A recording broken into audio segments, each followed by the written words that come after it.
ইতিমধ্যেই হয়তো আপনারা সবাই জেনে গেছেন যে অন্নপূর্ণা ভান্ডারের নতুন গাইডলাইন এসছে এবং সেখানে বলা হয়েছে আশাকর্মী, অঙ্গনবাড়ি কর্মী এবং যারা সিভিক ভলেন্টিয়ারের কাজ করে এবং যার ফ্যামিলিতে শ্বশুর বা তার স্বামী সরকারি চাকরি করে এবং যার বাড়িতে 4 চাকা গাড়ি আছে সে পাবে না। তা সরকার, আপনি যদি ভেবে থাকেন যে 4 চাকা গাড়ি আছে মানেই সে বড়লোক, তাহলে আপনি সম্পূর্ণ ভুল। কেননা গ্রাম গায়েগঞ্জে মানুষ কষ্ট করে তার পরিশ্রমের টাকা দিয়ে ইএমআইতে গাড়ি কেনে শুধুমাত্র তার সংসার চালানোর জন্য, এবং মাসে তার একটি বড় পরিমাণ টাকা ওই ইএমআইতেই দিতে হয়। তাহলে আপনারা যদি ভেবে থাকেন যে 4 চাকা গাড়ি আছেই মানে সে বড় লোক খুব, তাহলে আপনারা সম্পূর্ণ ভুল।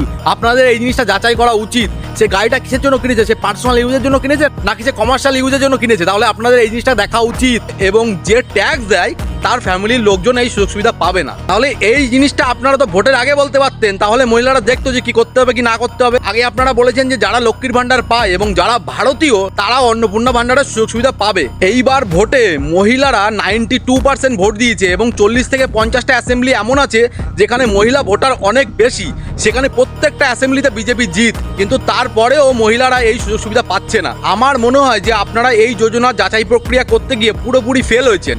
বিকজ আপনাদের যে বিডিও এবং পঞ্চায়েত অফিস থেকে যে লিস্ট পাঠিয়ে দিয়েছে আপনারা সেই লিস্টেই কাজ করে গেছেন। একবার ভেবে দেখলেন না যে তার ফ্যামিলিতে সত্যি কি আছে কি নেই? আপনারা 1 মাস লেট করতে পারতেন। যারা পাওয়ার যোগ্য না, যাদের ফ্যামিলিতে অনেক টাকা আছে, যাদের 2তলা বাড়ি আছে, তারা সবাই পাচ্ছে, কিন্তু গরিব মহিলারা যারা পাওয়ার যোগ্য তারা পাচ্ছে না। আচ্ছা, আমি মানলাম যে অঙ্গনবাড়ি কর্মী, আশাকর্মী, সিভিক ভলেন্টিয়ার বা যার বাড়িতে সরকারি চাকরি আছে বা যে ট্যাক্স দেয় তারা পাচ্ছে না, কিন্তু যারা গরিব মানুষ, যারা অরিজিনালি পাওয়ার যোগ্য তারা বাদ গেছে, তাদের তো আপনারা সুরা করতে পারতেন এখনো পর্যন্ত। 1 তারিখ থেকে 10 তারিখ হয়েছে, 10 তারিখ থেকে আজকে 12 তারিখ, এখনো পর্যন্ত কোনো সুরা হলো না। আচ্ছা, আপনি যে বলছেন যে যার ফ্যামিলিতে ট্যাক্স দেয় সে পাবে না, সে ট্যাক্সটা সে কত পরিমাণে দেয়, তার ইনকামটা কত পরিমাণে, সেটা তো আপনারা দেখবেন একটু বিচার করে। তার তো প্যান কার্ড নাম্বার আপনাদের ওখানে দেওয়া হয়েছে নাকি সেটাও দেওয়া হয়নি। আপনারা যদি ব্লাইন্ডলি সবকিছু বিশ্বাস করে যান যে ফর্মে দিয়েছে মানে যে ট্যাক্স দেয় মানে সে অনেক বেশি ট্যাক্স দেয়, সেটা আপনাদের ভুল একদম। যে ট্যাক্স দিচ্ছে তার কত পরিমাণে ট্যাক্স কাটছে সেটা আপনাদের দেখা উচিত। আরে যে ছেলেটা বাইরে এসে কাজ করছে বা বাইরের রাজ্যে বা ওয়েস্ট বেঙ্গলে কাজ করছে, 10,000 টাকা 15,000 টাকা মাইনে পায়, তারও ট্যাক্স কাটে কোম্পানির থেকে, তার ট্যাক্সের পরিমাণটা কত, 200 টাকা 300 টাকা, তাহলে তার ফ্যামিলিও পাবে না। এটা কি নিয়ম? আমি এটা বুঝতে পারছি না জিনিসটা। আরে ভাই, যার ট্যাক্স ফাইল আছে, যে অনেক পরিমাণে ট্যাক্স দেয়, যার ইনকাম অনেক বেশি, সে পাবে না সেটা মানছি, কিন্তু যে স্বল্প পরিমাণে ট্যাক্স দিচ্ছে তাহলে সেও পাবে না। আপনারা হয়তো এখনো বুঝতে পারছেন না যে মহিলা কি পরিমাণে ক্ষিপ্ত আছে।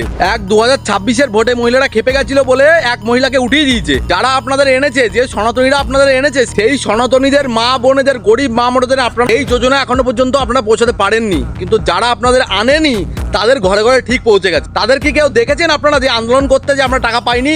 সব করছে আমরা সনাতনী মা বোনেরা। এটা আমাদের দুর্ভাগ্য যে আমরা সরকার এনেও আমাদের এরকম আন্দোলন করতে হচ্ছে। আমি আগের ভিডিওতে বলেছি, এখনো বলছি যে 2021-এ আপনারা জিততে পারেননি মহিলা ভোটের কারণে, আর 2026-এ আপনারা জিতেছেন মহিলা ভোটের কারণে। এইটা কোনো সময় ভুলবেন না। জয় শ্রীরাম, ভারত মাতা কি জয়, বন্দে মাতরম।